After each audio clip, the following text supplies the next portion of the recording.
자, 이 요한복음 20장은 예수님이 부활한 다음에 네 종의 사람을 만나죠. 막달라 마리아하고 베드로, 제자들, 도마. 그러면서 이제 마지막에 요한복음 주제가 나오는 거죠. 이것을 쓴 것은 20장 31절에 예수가 하나님의 아들 되시심을 믿게 하고 그를 힘으로 생명을 얻게 하라. 이 생명, 이 영생이라고 얘기하는, 여러분 그 생명하면 이제 그 트라우마가 있죠. 생명사역 조회. 근데 그 부활 생명인 거거든요. 그러니까 예수님께서 부활하셔서 우리에게 주시는 그 부활의 생명, 이 특징이 있다라는 거죠. 그래서 예수님께서 우리에게 주신 부활 생명의 특징이 뭐냐? 그러니까 지금 부활절이라 그래서 이제 막 그 부활절 달걀부터 시작해서 막 부활절 칸타타 막 이런 거를 원래는 했었어야 이제 부활절 분위기가 나고 크리스마스처럼. 근데 코로나 때문에 아무것도 못 하니까 이게 사실은 부활인가? 부활절인가? 그래서 부활절날인지도 모르고 놀러 가는 사람도 있고, 부활절날 어제 그 투표하고 뭐 이렇게 가는 사람들처럼 빨리 예배 드리고 내지는 집에서 텔레비 한번 켜놓고 예배 드렸다라고 자위하고 또 돌아다니는 사람도 있을 거예요, 분명히. 오히려 이럴 때일수록 우리가 부활 생명이었던 그런 특징들을 이게 껍데기를 벗겨내고 본질을 찾을 수 있는 오히려 좋은 시간인 것 같아요. 왜냐하면 첫 번째 부활 생명을 받아들였던 제자들과 지금 우리의 상황과 거의 비슷한 거거든요. 거기 보십시오. 19절에 보니까 안식 후 첫날 저녁 때, 오늘 그러니까 주일이죠. 이게 주의 날이라 그래갖고 예수님께서 부활하신 그날 저녁이 된 거예요. 그러니까 하루 종일 아침 새벽에 예수님께서 어딜 다녀오셨죠? 엠마오로 왔다 갔다 하시는데 어딜 다녀오신 것 같아요. 근데 어쨌든 아침에 새벽에 부활하시고 그 막달라 마리아를 만났는데 어디 가셨다가 다시 나타나시는데 제자들이 모인 곳에 나타났는데 거기 보니까 저녁 때 유대인들을 두려워해 모인 곳에 문을 닫았다. 사실 이게 우리의 상황이잖아요. 지금 코로나 바이러스가 두려워하며 문을 닫고 자가격리 거의 사회적 거리두기를 하는 상황 가운데 두려움 가운데 있다는 거죠. 우리는 물론 이 제자들과 같은 그런 두려움은 아니지만 사실 우리 사는 그런 인생이 이런 상황 같은 거예요. 저녁, 어두움이죠. 그 다음에 두려움, 문 닫음, 자기 안의 세계에 꽁꽁 갇혀서 놓여져 있는, 문을 닫아놓고 두려움 가운데 누굴 두려웠다고요? 유대인들 두려웠단 말이죠. 우리가 지금 코로나 바이러스에 감염될까 두려워하는 것처럼 그런 두려움 가운데 사실 부활 생명을 받았는데 이거를 우리가 항상 기억을 해야 되는 거예요. 그러니까 어떤 그런 부활 생명이 뭔지를 모르고 막 셀레브레이션, 기뻐하고 즐거워하고 하다 보면 그 셀레브레이션을 하다가 생명을 이 생명의 어떤 특징을 잃어버린다는 거예요. 그렇게 되면 이제 그게 종교화가 되면서 의식화가 되고, 이 하나님이 어떻게 보면 우리에게 주신 좋은 기회인 거죠. 우리가 부활 생명을 받았다고 하는데 이게 뭔가 제자들의 상황 속에서 다시 보자는 거죠. 두려운 거죠. 그리고 혼란스러운 거예요. 왜냐하면 그 전에 보면 베드로와 요한은 빈 무덤을 봤단 말이죠. empty tomb. 시체가 없어. 예수님의 시체가. 또 한 사람은 막달라 마리아인데 예수님을 봤대. 그러니까 사람들이 모인 거예요. 우리처럼. 도대체 어떻게 된 거냐? 우리 지금 어떻게 해야 되는 거냐? 유대인들을 두려워하는 거예요. 지금 누구예요?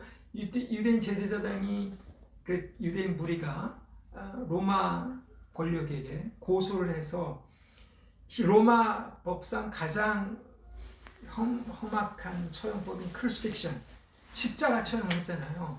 이 로마의 반역죄 아니면은 이 제국의 반역죄 아니면 사실은 십자가 처형은 극형은 취해지지 않는 건데 그 극형을 취해진 사람과 같은 모임이었었다. 지금 앞으로 어떻게 될 거냐. 이런 혼란스러움, 두려움. 여러분 이게 우리의 인생입니다.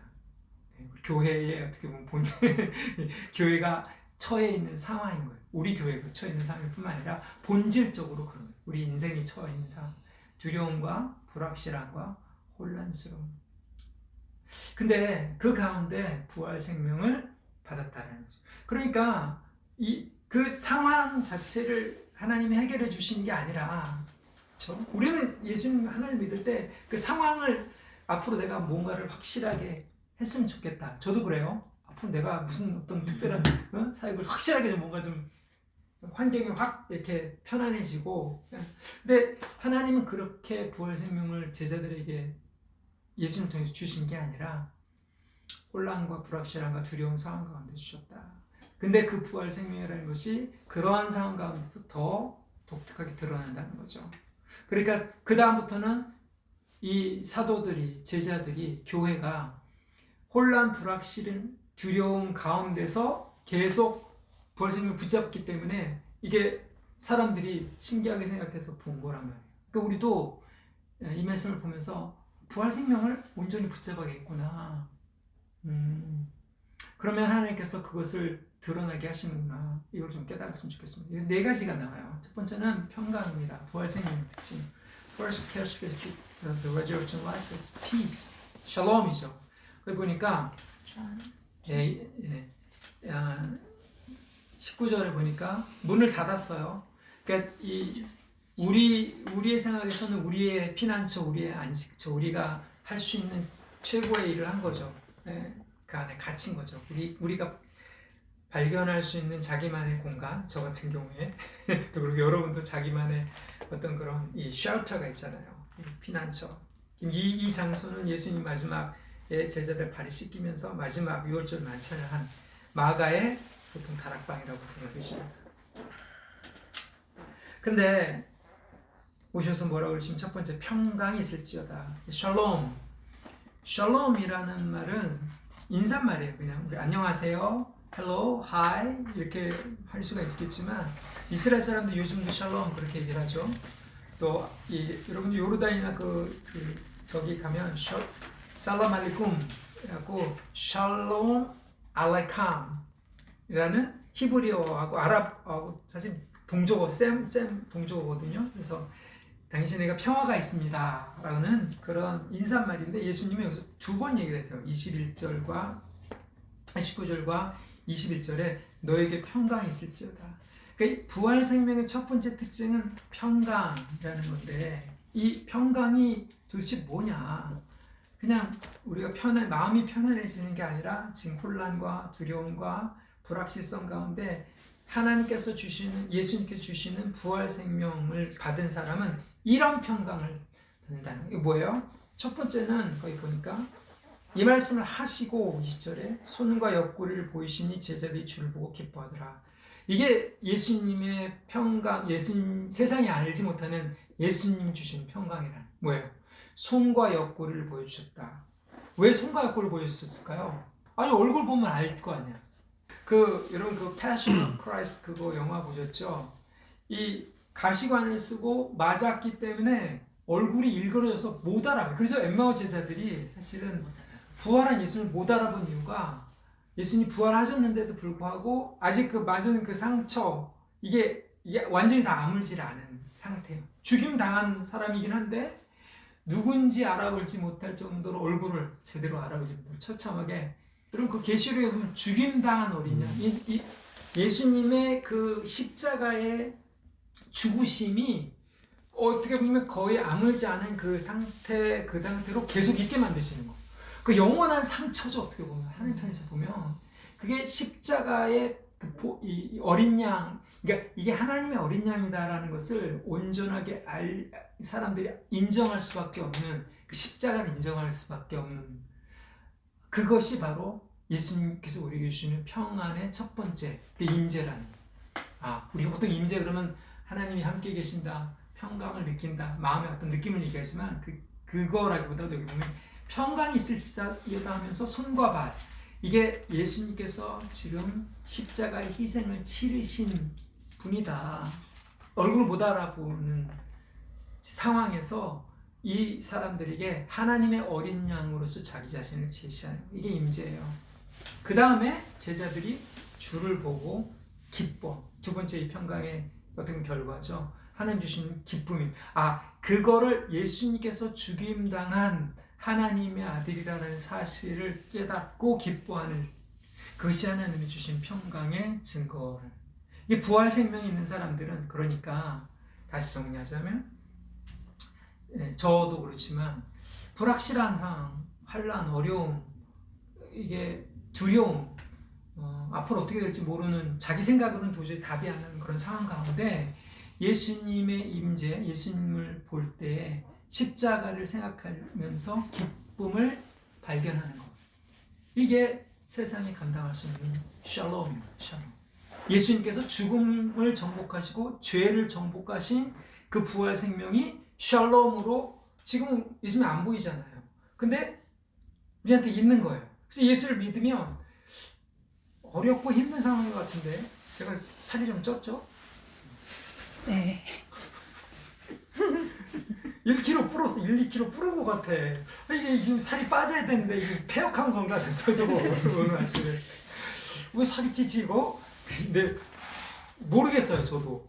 근데 우리 사모와 같이 이제 얘기를 하다 보면 이상하게, 물론 불안할 때도 있고 어떻게 될지도 모르고 있는데 마음은 하나님이 하신다, 하나님께서 하셨다라는 그런 생각 때문에 하나님 하실 것이다, 그런 신뢰, 하나님에 대한 신뢰 때문에 평강이 있는 거죠.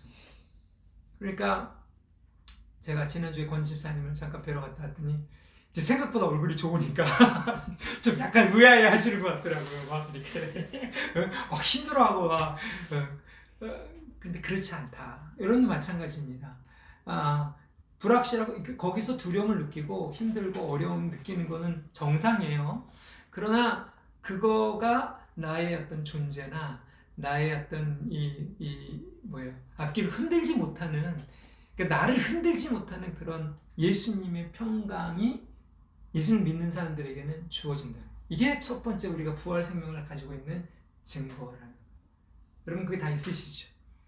그러니까 말로 할 수 없는 그 평강이 다 있다. 이게 우리가 부활 생명을 받은 거구나.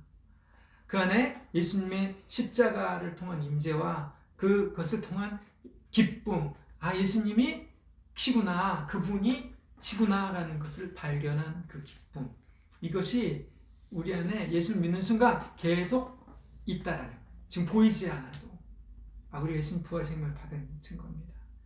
두 번째는 사명인 거예요. 두 번째, 이게 지금 생각을 해보십시오. 여러분이 지금 제자들이에요. 6월절 그 전날 예수님 죽으셨어. 그리고 이상한 소문들을 들리는 소문들이 있는데 밤에 문 닫고 지금 깜깜한 데서 모여있단 말이죠. 그런데 예수님이 이런 얘기를 하신단 말이에요. 뜬금없는 얘기 아니에요? 좀 하나도 저 같으면 이건 도대체 현실적이지 않은 얘기인데. 근데 일단은 예수님이 봤으니까, 제가 볼 때 여기서의 기쁨은 일단 예수님이 살아있다라는 그것 때문에 예수님이, 제자들이 다 이게 파악을 못한 그런 기쁨인 것 같긴 하지만, 두 번째 이상한 말씀하시는데 그게 뭐냐면 말하자마자 너에게 평강이 있을지어다, 이 평강 또 얘기하시면서 21절에 아버지께서 나를 보내신 것 같이 나도 너희를 보내려라. 여러분 이게 부활 생명의 특징입니다. 아버지께서 나를 보내셨다. 뭐예요? 세상을 구원하시기 위해서 예수님 보내신 거잖아요. 보내셔서 십자가에 죽으시고 부활하셨어요. 그 다음에 그 부활의 생명을 가지고 예수님께서 이 제자들에게 불어넣으시는 거란 말이죠. 나중에 이제 성령과 함께 가는데 모든 게 다 성령과 연관이 있어요. 근데 이 예수님께서 자기 아들을 보내셔서 이 땅을 보내셔서 구원하게 하신 그런 방식처럼 제자들에게 연결이 되다는, 제자들에게 예수님께서 사명을 주시는 거예요. 그러니까 부활 생명의 두 번째 특징은 사명이라는, 나가는 거예요. 우리가 여기서 모이지만 나가는 거예요. 사실은 보내심, 이게 요한복음의 특별한 주제 중에 하나가 이겁니다. 예수님이 뭐라 그래? 자기를 아버지께서 보낸 자다, 아버지께서 거룩하게 해서 보낸 자다, sent one. 나는 보냄받은 자다. 우리가 이제 교회로 모이잖아요. 교회로 모이는 거예요. 근데 교회로 모이는데 교회 조직을 유지하기 위해서 모이는 게 아니라, 여러분 예수님의 생명을 가지고 나가기 위해서 모이는, 이걸 확인받는 시공간, 관계가 교회라는 얘기예요. 그래서 건물이 없어도 우리는 교회로 모일 수 있다. 응? 그렇죠. 건물이 없어도. 물론 유튜브를 통해서도 왜 요즘 거기도 줌으로 해? 계속? 줌으로 하든 뭘 하든 간에 해도 교회로 모일 수 있는 거예요. 관계 가운데 계속 있다면. 근데 그 모였을 때 그 모임의 목적이 뭐냐? 이 부활 생명을 받은 사람들의 특징이 나가기 위해서 어떻게? 아버지께서 아들을 보내시는 것처럼 아들이 그 제자들 완성하신 그 구원의 생명, 이것들을 사람들에게 부어주시고 보내시도록 하는. 그래서 나는 이 생명을 보냄받은, 이게 흘려보내도록 지금 여기 있는 거구나, 모여지는 거구나. 이게 여러분이 만나는 사람들, 여러분이 접촉하는 그런 모든 관계들 가운데 하나님께서 흘려보내는 그러한 사명을 이게 이제 부활 생명을 가진 사람들의 특징인 거예요. 그러니까 가만히 있질 않는다는 거죠. 부활 생명을 가진 사람들은 그냥 있을 수가 없는 거예요. 그냥 문 꼭꼭 닫고, 지금 여기 문 꼭꼭 닫고 있는 제자들에게 보낸다. 이게 무슨 얘기야? 지금 우리 다 무서워갖고 두려워갖고 문 꼭꼭 닫고 걸어 잠그고 있는데 보낸다. 못 깨달아요. 지금 마치 우리가 지금 못 깨닫는 것처럼 제자들은 못 깨달았을 겁니다. 그럼 더 신기한 건 그 다음에 성령을 주세요. 자, 20절 보십시오. 세 번째 특징. 이 말씀하시고 그들에게 향하여서 숨을 내쉬며 이르시되 성령을 받으라. 자, 보세요. 이 말씀을 하시고 지금 연결되어 있죠. 그렇죠? 평강과 사명과 그 다음에 성령, 이게 다 부활 생명으로 연결이 되는 거예요. 이게 지금 예수님께서 제자들에 나타나고 자기가 완성한 온전한 그 생명의 씨, 이걸 지금 제자들에게 자꾸 나눠주는 거예요. 제자들은 전혀 이해 못해요. 이때 우리처럼. 그러니까 우리나라 제자들이나 그렇게 그렇게 차이가 나는 게 아닙니다.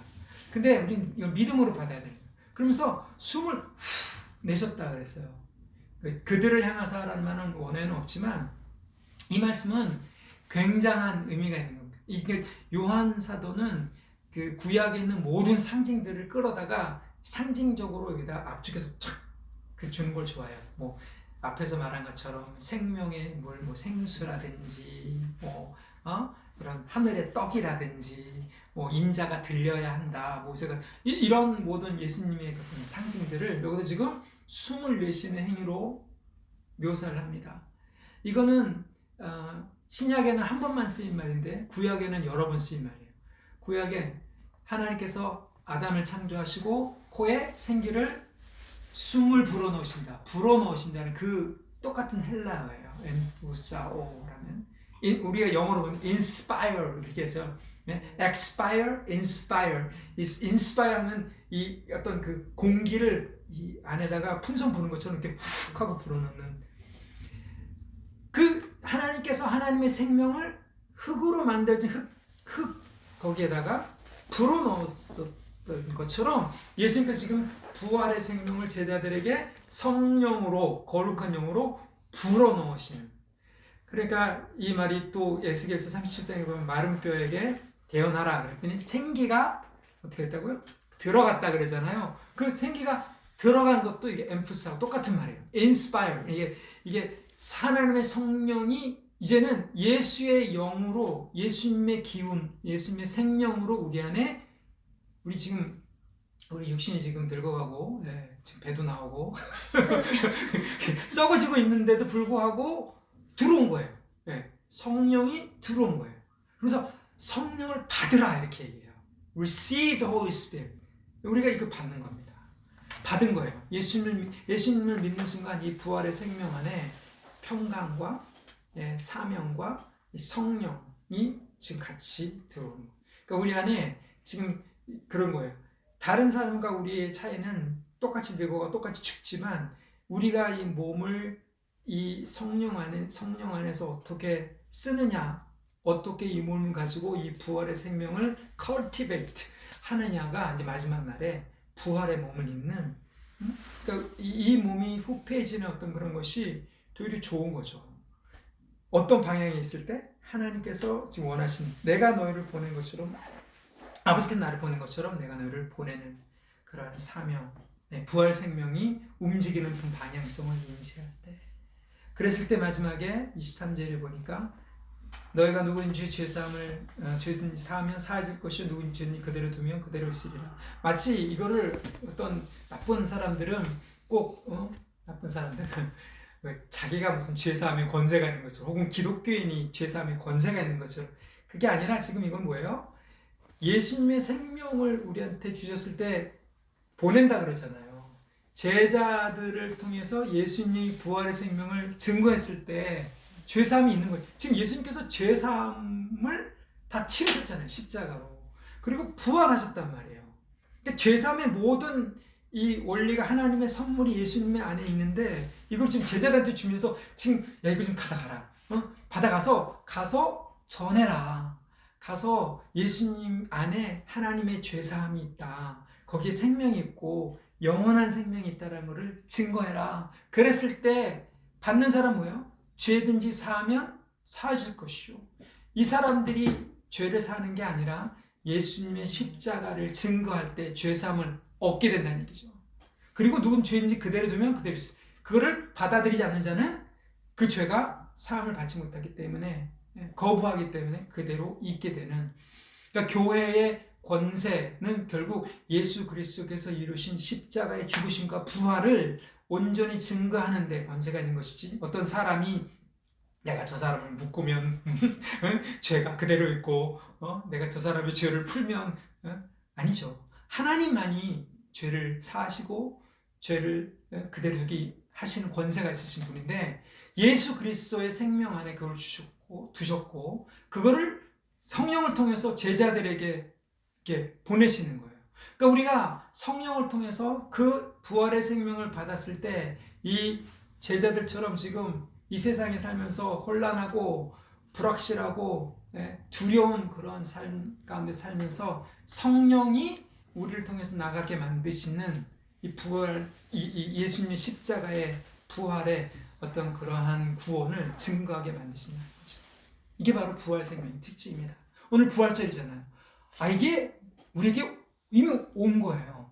이미 왔는데 이거 어떻게 해야 되는가 하는 것을 교회로 같이 모여가지고 같이 확인해 주는 거예요. 내가 이 사람을 만났더니 정말 예수님을 사랑해야 되는, 예수님이 필요한 사람이더라. 같이 기도해 주고 같이 또 증거해 주고 또 내가 하는 그런 것들을 나누고 내가 씨름하는 것들을 나누는 것. 여러분, 제자들은 여기서 아무것도 못 느꼈습니다. 심지어 도마는 여기 이 자리에 있지도 않았어요. 그쵸? 나중에 사도행전 2장에 보면 성령이 마가의 다락방에 강력하게 임해서 방언이 되고 막 낫고 막 증거를 하잖아요. 많은 사람들이 여기서 나타나는 예수님의 성령을 주신 것과 거기서 아웃포링 하는 성령과 다른 거다 이렇게 얘기하는데, 그게 아니라 예수님이 지금 너무 흥분해. 너무 기쁜 나머지 제자들한테 빨리 가서 지금 예수님의 부활의 의미가 어떤지 이 생명을 제자들에게 나눠준 거죠. 제자들은 도마처럼 어떻게 보면 의심하고 있었고, 도마는 심지어 그 자리에 있지 않았지만 나중에 예수님을 인정하고 믿게 될 때, 보세요. 사도 요한은 성령세를 받았습니까? 안 받았습니까? 마가의 다락방에서 50일 지난 다음에 받았어요. 근데 사도 요한은 그걸 기록하지 않고 예수님께서 부활하자마자 성령을 불어넣으신 것을 기록해요. 그리고 우리처럼 그런 사도행전 2장의 그 아웃포링을 경험하지 않은 자에게도 똑같은 부활 생명이 흘러 들어간다라는 것을 인정. 그래서 마지막 절에 이 32절에 보시죠. 31절 같이 한번 읽겠습니다. 시작. 오직 이것을 기록하면 너희로 예수께서 하나님의 아들 그리스도이심을 믿게 하려 하며 또 너희로 믿고 그 이름을 힘입어 생명을 얻게 하려 함이니라. 아멘. 그러니까 이 말씀을 믿는 자, 이 말씀 안에서 예수 그리스도의 그 부활의 생명을 받은 자, 이것을 알게 하려 함이라. 그렇잖아요.